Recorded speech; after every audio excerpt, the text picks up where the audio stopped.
Hola, buen día. Bienvenidos a esta nueva clase del curso Bases, clase de fisiología del tubo digestivo. Bueno, espero que se encuentren bien y vamos a empezar este- nuestra discusión, nuestra clase de hoy con una pregunta. ¿Por qué cuando estamos bajo estrés, ¿no? Estamos con ansiedad, tenemos dificultad de digestión? Podemos tener dificultad de digestión y como estómago cerrado, así. Bien, en la clase de hoy trataremos de contestar también esta primera pregunta disparadora. Bien, el tubo digestivo, aparato digestivo, la función de digestión es bastante complejo. Empezamos por eso nuestro curso, porque es una función importante, porque es la puerta donde podemos ingresar alimentos y entonces mm, la producción de energía con el metabolismo de los alimentos y todas nuestras funciones dependen, ¿no? También de un buen funcionamiento del aparato digestivo. Bueno, el tubo digestivo se llama de esta forma porque es un tubo de verdad con una puerta de ingreso, que es la boca, y una puerta de salida, que es el ano. Y en el tubo transitan los alimentos que así técnicamente se encuentran afuera del cuerpo, o sea que se considera la luz del tubo digestivo como un ambiente exterior al cuerpo, externo al cuerpo. Y bueno, el tubo queda dividido en diferentes secciones, ¿no? Hay la parte de boca con el primer tratamiento de los alimentos, hay un esófago que tiene función básicamente de conexión, el estómago que tiene otras funciones que vamos a ver en detalle hoy, eh, y después empieza un lungo tránsito en esta parte del tubo que se llama intestino, que se divide en intestino delgado e intestino grueso. Y viste que en conexión con el tubo digestivo tenemos algunos otros órganos, como el hígado y el páncreas. Y, y bueno, hacen parte del aparato digestivo porque su función es, si bien no están por entero completamente dedicados a la función digestiva, pero tienen una función importante en este marco. Y porque ambos órganos, hígado y páncreas, tienen una secreción exócrina, que se llama secreción exócrina. Y la secreción exócrina significa hacia afuera, o sea, y entonces es una secreción que va hacia el exterior del cuerpo y, por ejemplo, la secreción exócrina va hacia la superficie del cuerpo o hacia la luz del aparato digestivo, que como hemos dicho, eh, se, se considera algo, ¿no? Los alimentos hasta cuando se quedan en el tubo digestivo están afuera del cuerpo y después con la absorción de los diferentes tipo de alimentos ingresarán de verdad en el cuerpo. Y bueno, la progresión de los alimentos en el tubo está favorecida por movimientos que son movimientos que se llaman peristálticos, o sea que tienen una progresión desde el inicio del tránsito hacia el final. Y estos movimientos son causados por la contracción de capas muculares que se encuentran alrededor del tubo digestivo. Bueno, para entender los movimientos peristálticos, que son causados, como hemos dicho, de contracciones musculares, de músculo liso, que se encuentra alrededor del tubo digestivo, tenemos que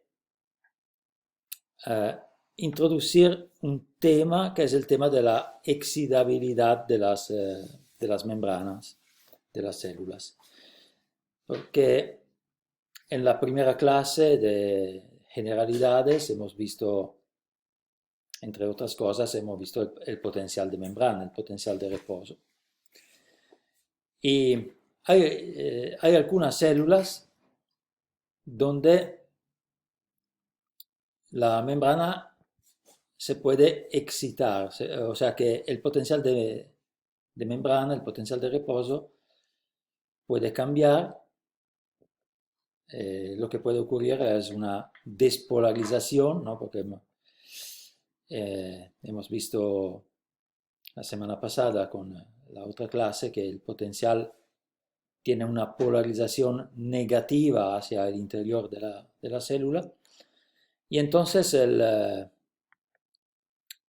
lo que puede ocurrir es una despolarización, o entonces un potencial que va a ser menos negativo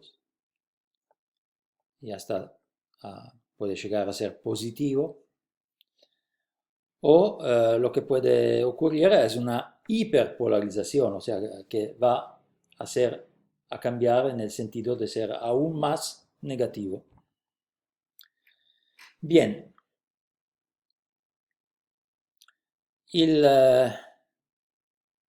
uno de los fenómenos que ocurren en células nerviosas y en fibras musculares, en células musculares, es un fenómeno que se llama potencial de acción.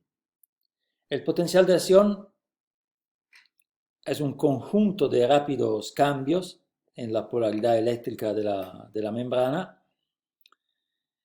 que ocurre enseguida a un estímulo, o sea que necesita un estímulo para que se pueda producir este cambio, y que se produce como resultado de modificaciones rápidas, repentinas, en la permeabilidad de la membrana a los iones sodio y potasio, o en algunos casos también puede entrar en juego el ion calcio junto al potasio. Bien, lo que pasa acá tenemos un ejemplo de un potencial de acción. Tenemos acá el potencial de membrana en el eje vertical, y en el eje horizontal tenemos el tiempo. Y acá tenemos un potencial de reposo alrededor de menos 70 milivoltios, ¿no? Hemos visto que los potenciales de reposo siempre son negativos, pero pueden variar, pueden ser entre menos 60 y menos 90 milivoltios. En este caso, en este ejemplo, tenemos menos 70. Y entonces tenemos el potencial de membrana que se queda en reposo en esta línea naranja. Y en un tiempo 1, acá tenemos un estímulo, y este estímulo lo que hace es innescar una pequeña despolarización de membrana, o sea que el potencial de reposo sube, porque de menos 70 va a empezar a ser menos negativo. Entonces sube de menos 70 a menos 60 o algo así. Bueno, ¿qué pasa? Que el estímulo puede ser un estímulo pequeño y entonces el potencial de membrana puede subir y después volver a su potencial de reposo. En este caso tenemos oscilaciones alrededor del potencial de reposo que son importantes. Acá estoy nombrando esta posibilidad porque es algo que ocurre exactamente en el músculo liso del aparato digestivo. Y entonces en este caso lo que pasa es simplemente hay una pequeña despolarización y después el potencial vuelve. Es como una oscilación. Pero ¿qué pasa si el estímulo es bastante fuerte y el potencial sube hasta un valor que llamamos umbral? Acá threshold en inglés significa umbral.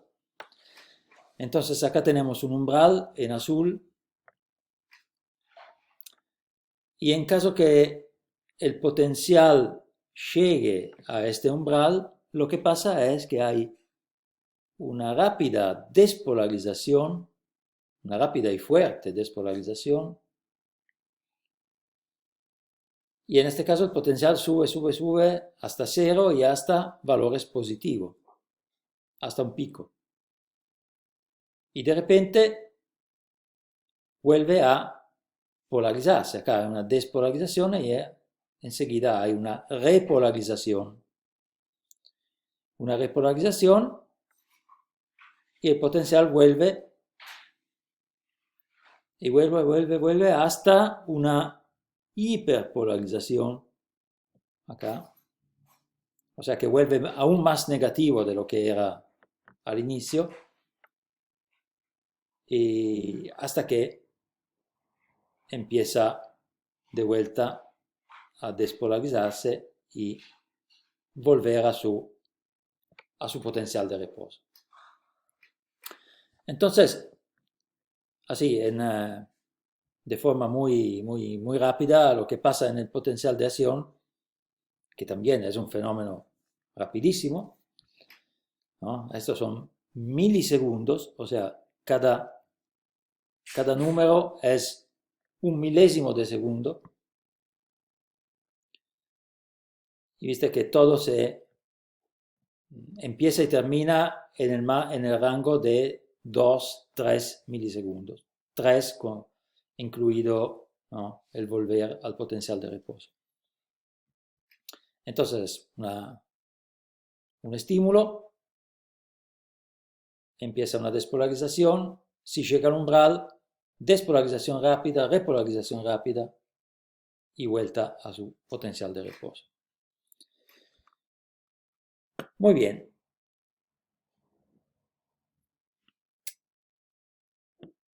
El potencial de acción se puede medir, ¿no?, como hemos visto la otra vez con el potencial de membrana.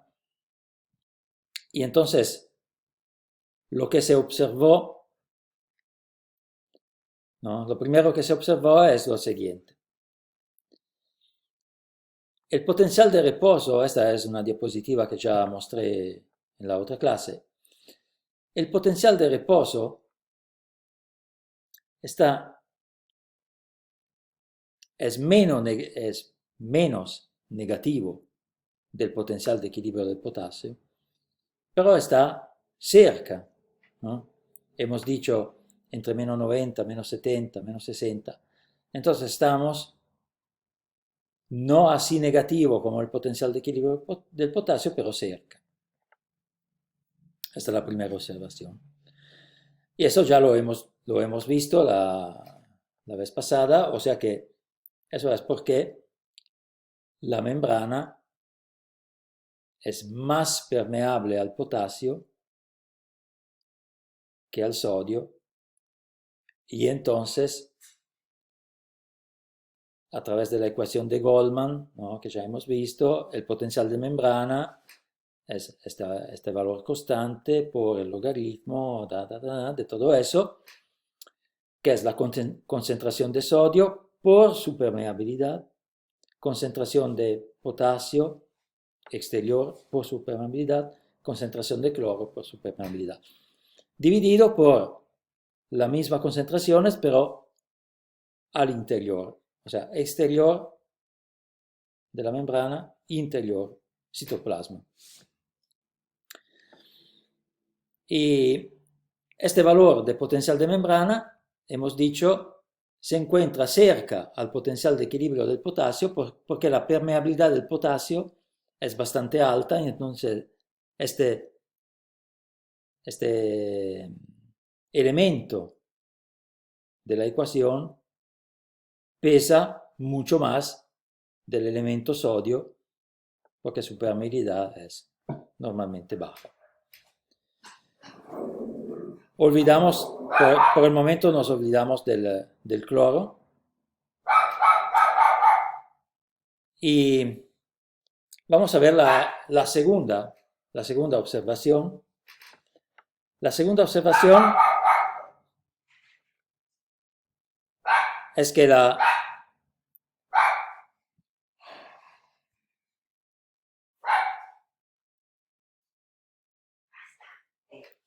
bueno, había un pequeño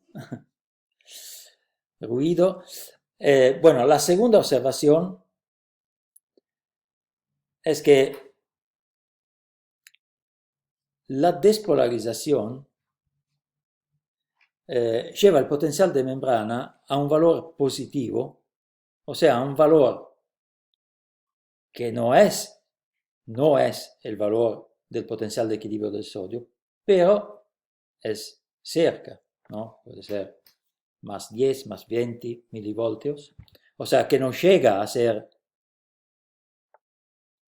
52, que sería el valor del potencial de equilibrio del sodio, pero va en este sentido, podemos decir.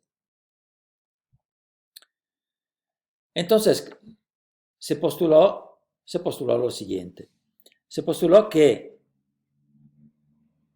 en el potencial de acción lo que variaba, los cambios en la membrana eran cambios de permeabilidad de los iones sodio y de los iones potasio.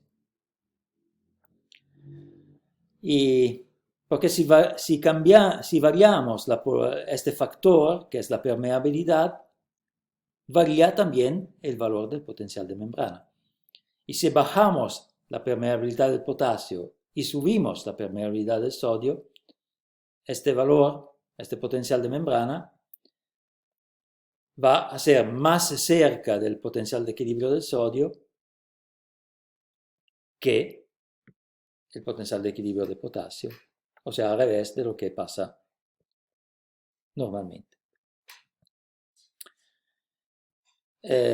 Dos cosas tenemos que decir. Primero, ¿qué pasa con las concentraciones?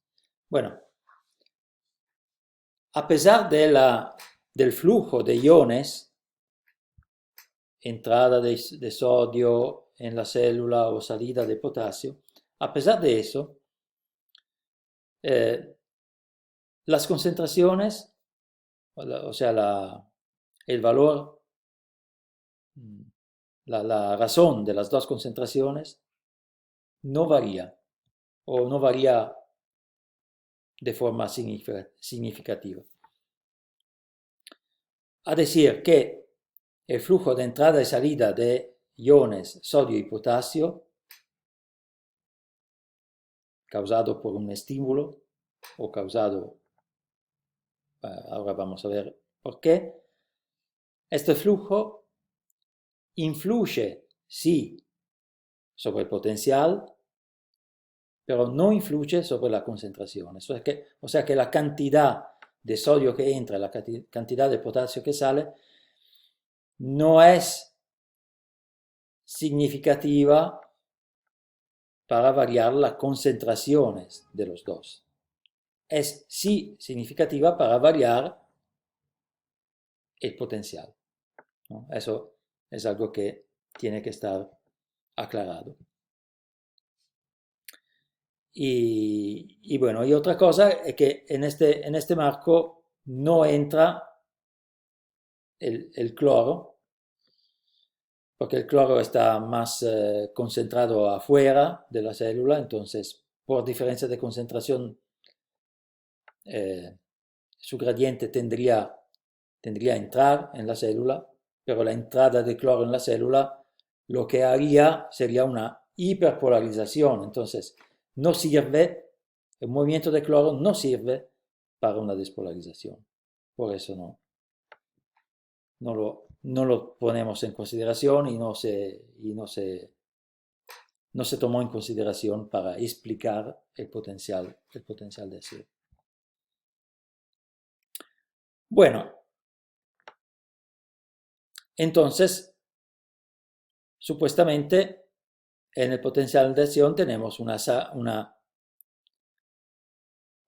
mayor permeabilidad. En la fase ascendente del potencial de acción tenemos una mayor permeabilidad al ion sodio que causa esta despolarización, y en la fase descendente de repolarización vamos a tener o a volver a una menor permeabilidad al sodio y una mayor permeabilidad al potasio.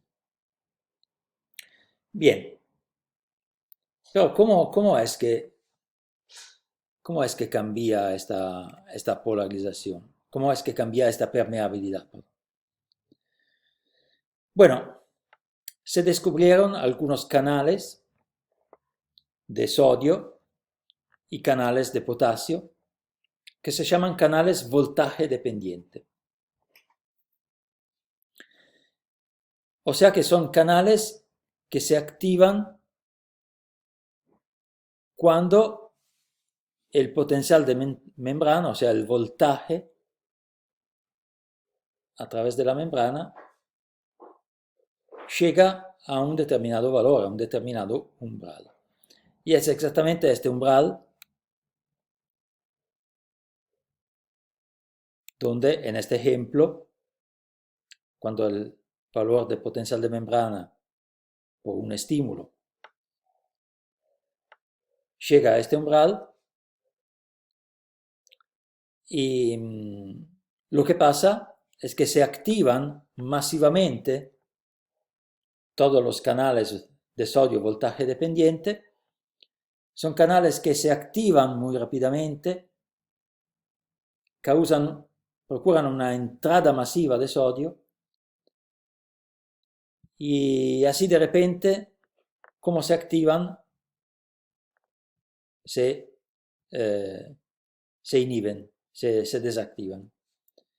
Entonces hay una entrada masiva de sodio y después inmediatamente esos canales se inactivan. Cuando el potencial va a ser positivo, ¿no? Cuando el potencial va arriba de un determinado valor positivo, ahí se empiezan a activar los canales voltaje dependiente de potasio, que son lo que hacen que el potencial vuelva muy rápidamente a su valor negativo, ¿no? Porque si solo contamos con los normales canales de potasio, el potencial sí llegaría a su valor de reposo, pero llegaría muy lentamente. Y en este caso, el potencial vuelve a un valor negativo muy rápidamente, y por eso se necesitan activar muchos y muchos canales de potasio. Muy bien. Bueno, tenemos que añadir una información más, ¿no? Antes de llegar a nuestras contracciones del intestino. Y esta información más es que en algunos casos la depolarización no es causada por la entrada de sodio, sino por la entrada de calcio. El calcio es un ion positivo, es un calcio más, no tiene un valor de carga doble al respecto del sodio, y se encuentra con gradiente de concentración que favorece su entrada, ¿no? Porque se encuentra más concentrado afuera de las células que adentro. Y entonces, si en lugar de canales de sodio, voltaje dependiente, vamos a activar, ponémoslas de esta forma. Para activarse los canales tienen que estar antes. Entonces, en algunas membranas tenemos canales voltaje dependiente de sodio y son membranas excitables con este mecanismo que hemos visto. En otras membranas, por ejemplo en el músculo liso, no se encuentran canales de sodio voltaje dependiente, pero sí se encuentran canales de calcio voltaje dependiente. Y esto significa que cuando el estímulo llega al umbral, que en el caso de los canales de calcio es menos 40 milivoltios, se activan los canales de calcio voltaje dependiente y lo que pasa es exactamente lo mismo, o sea, hay una despolarización rápida seguida por una repolarización rápida, y esto sí, siempre está procurada por entrada de potasio, con canales de potasio. Bien, entonces, ahora sabemos diferentes cosas. Sabemos qué son las membranas excitables. Y las membranas excitables son excitables porque tienen particulares canales, voltaje dependiente, hemos llamado estos canales, y la activación o desactivación de estos canales, ¿qué hace? Modifica la permeabilidad de la membrana por algunos iones. Y hemos visto entonces que cuando se activan masivamente esos canales, o sea, cuando el potencial de membrana llega a un umbral, que es el umbral de activación de estos canales, lo que pasa es que hay una modificación rápida de la permeabilidad, una entrada y salida de iones y las modificaciones del potencial de membrana. Muy bien. Eso es lo que hemos aprendido en esta primera parte, lo vamos a ver aplicado ahora mismo. Esa es una sesión transversal del tubo digestivo. Algunas cosas le irán a ver más en detalle en la anatomía y en la histología del tubo digestivo. Ahora estamos en la parte funcional, entonces lo vamos a ver, ¿no? Vamos a nombrar algunas estructuras que después irán a estudiar más en detalle. Básicamente el tubo digestivo está así, alrededor del tubo digestivo tenemos en la parte exterior una capa que se llama capa serosa, y después empiezan dos capas que son capas muculares. Estas capas muculares son de músculo liso, hemos dicho, un particular tipo de músculo, ¿no? Tenemos básicamente tres tipos de músculos o de células musculares: el músculo liso, el músculo estriado esquelético y el músculo estriado cardíaco. En este caso hablamos de músculo liso. Tenemos una capa de músculo longitudinal, o sea que va en el sentido longitudinal del tubo digestivo, desde arriba abajo, va a decir.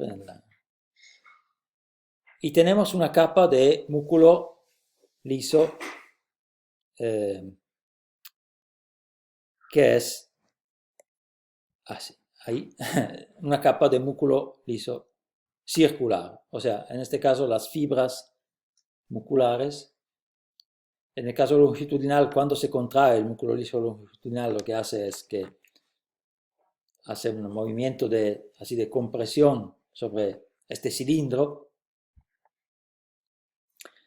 y la capa circular es muy importante por el tema de los movimientos que hemos dicho, los movimientos peristálticos del tubo digestivo, porque la capa circular lo que hace es reducir, cuando se contrae, se reduce el lumen de del tubo digestivo, o se agranda, o se reduce o se amplía. Y bueno, en las capas musculares tenemos un plexo nervioso que se llama plexo mientérico, y vamos hacia el interior, tenemos una capa que se llama submucosa, y acá tenemos un otro plexo nervioso. Los plexos nerviosos son conjunto de células nerviosas, ¿no?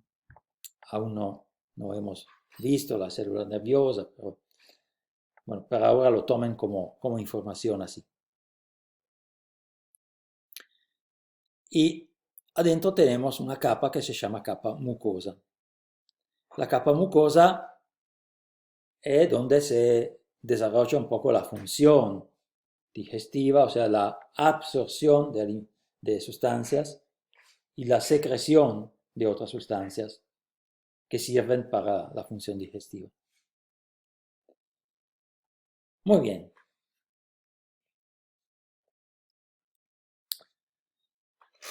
Entonces, vamos a hablar un poco de esta capa de músculo liso gastrointestinal.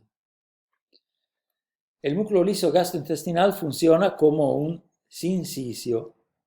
Esta palabra complicada, pero ¿qué es un sincicio? Así, para hacerla simple. Funciona como un sincicio en el sentido que hay conexiones eléctricas entre las células musculares. O sea que las células del músculo liso están conectadas una a la otra eléctricamente. O sea que si, por ejemplo, si pasa algo con el potencial de membrana de una célula muscular lisa, esta señal eléctrica puede pasar a través de estas conexiones eléctricas a otras células musculares. Eso es muy importante por el tema que hemos visto, ¿no? La despolarización de membrana. Si se estimula una célula muscular de músculo liso, este estímulo, en el caso llega a un umbral y llegue a determinar un potencial de acción, una de las propiedades del potencial de acción es que se puede propagar. O sea que cuando se llega a este umbral, se llega a esta despolarización rápida, este pico de potencial de acción, lo que pasa es que esta despolarización puede viajar, se puede mover. Y claro, si cada fibra muscular, si cada célula del músculo liso fuera aislada de las otras, para contraer todas las células musculares se necesitaría de estimular todas. Pero en el momento que hay conexiones eléctricas, esto significa que si se estimula una y si un potencial de acción ocurre en una, este potencial de acción se puede mover, se puede viajar y puede activar otras células musculares. Y bueno, ¿hasta dónde llega esta conexión eléctrica? No es que si se activa una célula de músculo liso, por ejemplo, en el estómago, este potencial de acción se va a extender a todo el intestino y a todo. Hay porciones del tubo digestivo, en particular de esta capa circular del músculo liso, que se pueden activar y se activan todas las células de una sesión para, por ejemplo, hacer contraer la capa de músculo liso, y esta contracción procura una contracción del tubo digestivo en esta área. Entonces, la propagación de la activación del potencial de acción en el músculo liso del tubo digestivo es una propagación localizada, o sea que no se transmite para todo el tubo digestivo. Hay sesiones que se activan una enseguida a la otra, como en un ciclo. Y este ciclo también determina, ¿no? Este ciclo de contracciones determina estos movimientos que se llaman movimientos peristálticos, ¿no? Que favorecen el transporte de alimentos a lo largo del tubo digestivo. O sea que son contracciones que empiezan, por ejemplo, en la parte más proximal al inicio, más proximal a la boca, es decir, y después se propagan en el sentido así, proximal distal, proximal caudal, para que estas contracciones puedan causar estos movimientos peristálticos. Muy bien. Hay dos tipos, hablando de actividad eléctrica en el músculo liso. Hay una actividad que está constituida por la que se llaman ondas lentas, que son cambios lentos y ondulantes, como dije el nombre. Son cambios lentos y ondulantes del potencial de membrana de reposo. No dan lugar a contracciones, porque no dan lugar a potenciales de acciones. El potencial de acción es lo que hace que el músculo se pueda contraer. Las ondas lentas simplemente son cambios en el potencial de membrana. Son pequeñas despolarizaciones, como hemos visto antes, así. Son pequeñas despolarizaciones que no llegan al umbral y entonces no causan un potencial de acción. Estas ondas lentas tienen una frecuencia que va desde 3 a 12 por minuto, depende de la parte de tubo digestivo donde estamos, y tienen una intensidad entre 5 y 15 milivoltios. Entonces, el potencial en reposo del músculo liso es alrededor entre 50 y 60 milivoltios, y estas ondas lentas pueden hacer que el potencial llegue cerca de los menos 40 milivoltios, que sería el umbral. ¿Y qué pasa en caso que las ondas lentas lleguen a este umbral de alrededor de menos 40 milivoltios? Lo que pasa es que empieza una producción de potenciales de acción que se llaman potenciales en espiga. Se llaman potenciales en espiga porque se encuentran siempre en la punta, o sea, en el punto más despolarizado de estas ondas lentas. No se encuentran en esta parte, siempre en la parte apical, en la parte de punta.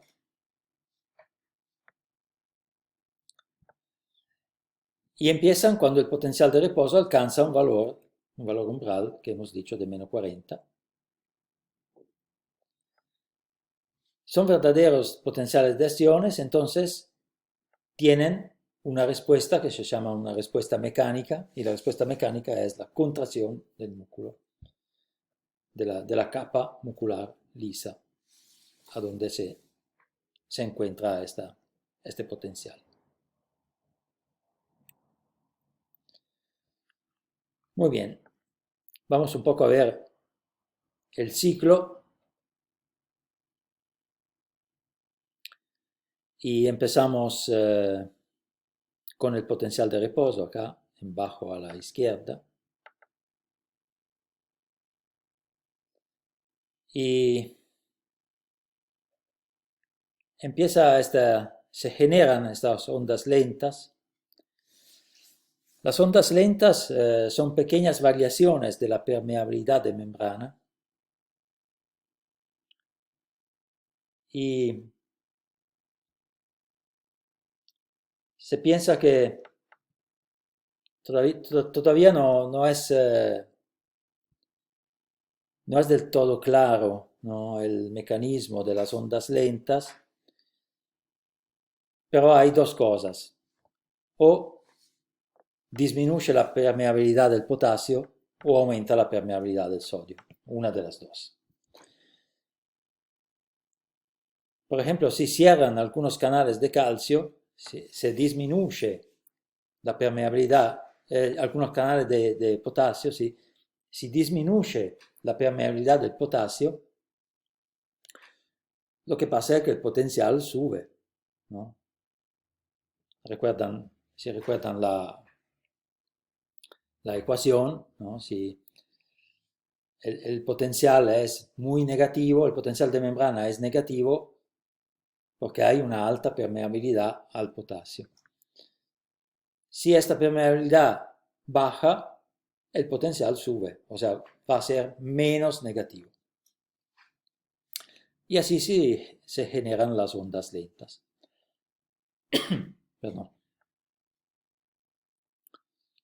En el caso que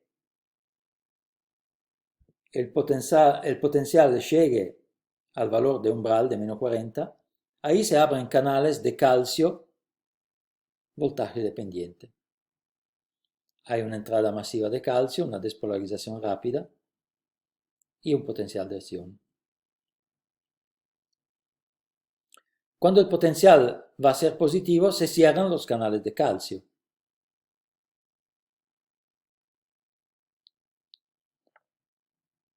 Se cierran los canales de calcio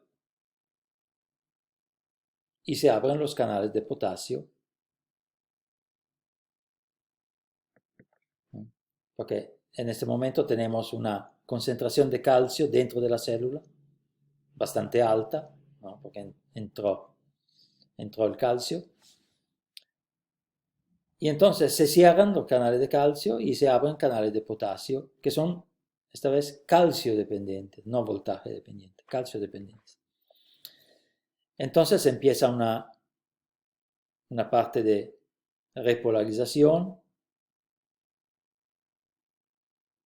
que va a ser una hiperpolarización bajando hacia menos 50, menos 60, y ahí empieza de nuevo ¿no? Con la salida de potasio y de calcio, empieza de nuevo el ciclo.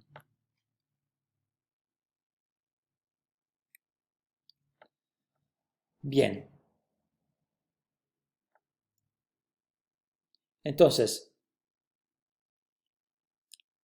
voy un poco a repetir. Normalmente, las ondas lentas no causan potenciales de acción. O sea que normalmente las ondas lentas lo que hacen es simplemente mantener una oscilación del potencial de membrana a través de variaciones de permeabilidad al sodio y el potasio. Pero hay momentos en los cuales el potencial de membrana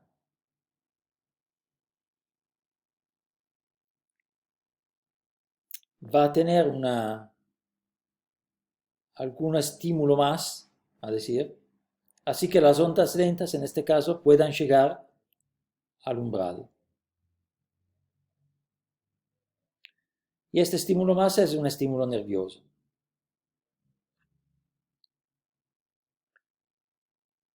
Y que vamos a ver ahora. Ya hemos visto que el tubo digestivo tiene dos plexos nerviosos, un plexo mientérico y un plexo submucoso, en la parte submucosa. Y entonces lo que pasa es que se necesita o se necesitan algunas condiciones causadas por estímulos nerviosos para que las ondas lentas puedan llegar a causar potenciales de acciones o no. Y lo que vamos a ver ahora en el próximo video es que hay estímulos que favorecen la ocurrencia de potenciales de acciones, que por ejemplo la distensión, la acetilcolina, estímulos parasimpáticos. Cuando estamos relajados hay este tipo de estímulos. Y hay otros, estimulación de un sistema nervioso que se llama simpático, que vamos a hablar en el próximo video. Y algunos mediadores que se llaman noradrenalina y adrenalina, que tal vez escucharon. La adrenalina se llama también la hormona del estrés, ¿no? Cuando estamos bajo adrenalina es porque estamos bajo estrés. Y estos elementos, estos mediadores, como adrenalina y noradrenalina, lo que hacen es causar una hiperpolarización. O sea que el potencial de las ondas lentas va a ser aún más negativo. Va a ser, en lugar de ser menos 50, menos 60, va a ser menos 70. Y así es muy difícil, es imposible que se pueda llegar a un potencial de acción. Porque de menos 70 llegar a menos 40 con las ondas lentas es imposible. Y entonces ahora tenemos primera, una primera así, respuesta, podemos decir, una primera indicación de nuestra pregunta disparadora. O sea que cuando estamos bajo estrés, cuando tenemos adrenalina en círculo, el efecto de la adrenalina sobre el aparato digestivo es un efecto de obstacular las ondas lentas. Obstacular los potenciales en espigas y entonces obstacular los movimientos de tubo digestivo, los movimientos peristálticos. Y entonces esta sensación de estómago cerrado, de algo que no se mueve y algo que dificultad, obviamente dificultad en la digestión. Bueno, seguiremos a ver esta parte en el próximo video.